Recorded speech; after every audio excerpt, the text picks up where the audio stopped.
Today we invited 300 young people along to this conference because we felt it was really important that young people get to have their say about what's going to happen in Copenhagen.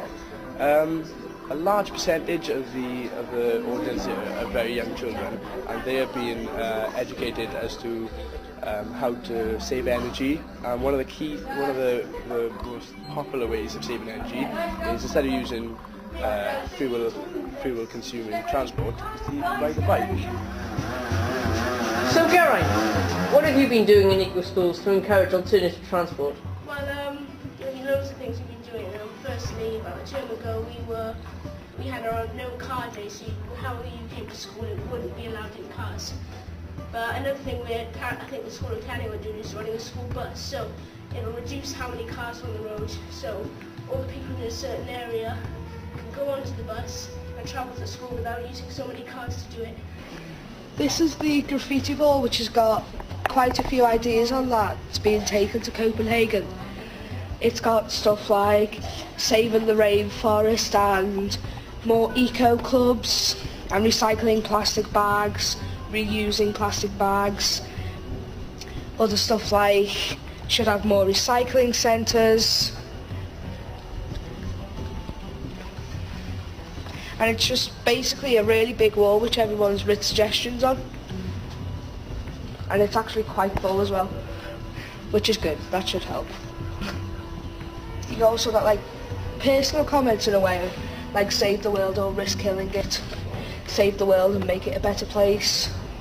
So it was a really good idea, and I think everybody's at least put one comment on it. So yeah, I think this was really successful. Went really well. Hello, I'm Lindsay Jewett. I'm Lucy Dixon, and today we're here at Swansea Climate Change Conference. Just how eco-friendly is this conference? We've been in this room for nearly an hour. Everyone's left the room, but yet the lights, the computer, the projector and the speakers have all been left on. Surely that's not eco-friendly. Now we're going to take you around the place to see what's going on.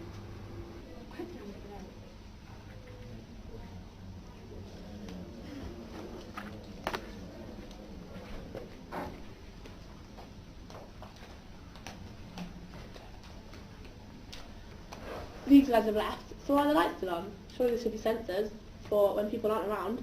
Surely it's wasting electricity. It's really not eco-friendly. If there's sensors to open and close a door when you go through a door, then why aren't there sensors to... You get motion sensors, why can't you have motion sensors to detect when someone's left a room? You've seen the waste energy that's in this building, the lights being left on when people aren't in the room. What do you think are the strategies that could combat waste energy in the country overall? Well, I think that certainly in a situation like this, people have to stop making excuses. We're all sat here probably able to say we don't know where the light switches are and it's someone else's responsibility. There's a window open there, and I think this room is probably air conditioned, so that's not helping the situation either. So number one, we have to reduce energy consumption. But secondly, we were talking earlier in the debates about renewable energies, wind power, tidal power. And one of the speakers put forward the fact that there are other arguments and people don't like the visual pollution. Well, if we're actually going to tackle climate change, people need to make much more brave decisions nowadays and actually make a decision about the Severn Estuary, for example. There are always going to be negative impacts as well, but unless we actually take these big steps, we're actually not going to achieve anything. I get quite annoyed about it when people are saying like wind farms are horrible, because number one, the view isn't like that bad compared to like having a town expanding or like a big power plant. It's alright. And when they say that like people get hypnotised by them when they're on the roads and crashing into things, which I find ridiculous, and like birds getting chopped in half, and I don't think this ever happens really. The government should start mass producing like electric cars, because you know it takes like what, a half an hour to charge them, and you can charge them overnight and stuff. And plus, you know, they don't use carbon dioxide or anything. Hello there, my name's Charlene, and a big issue that I want to bring up is plastic bags. They ask us to recycle and reuse our plastic bags, So when they make the bags for life, like more like people so they can use them and make them free of charge, for example. I think one of the things that makes me pretty lucky is that I've spent so much time in the Arctic, and most people aren't ever going to get a chance to visit, particularly very far north of the Arctic. So I've got a pretty unique perspective on what's going on, and events like today give me the chance to actually come back and tell people, I'm not a scientist, I'm not an expert on why it's happening, but I have seen it happening, and most people will never see that. So in terms of the ice caps melting, do you actually notice any change from like 2001? Yeah, huge change.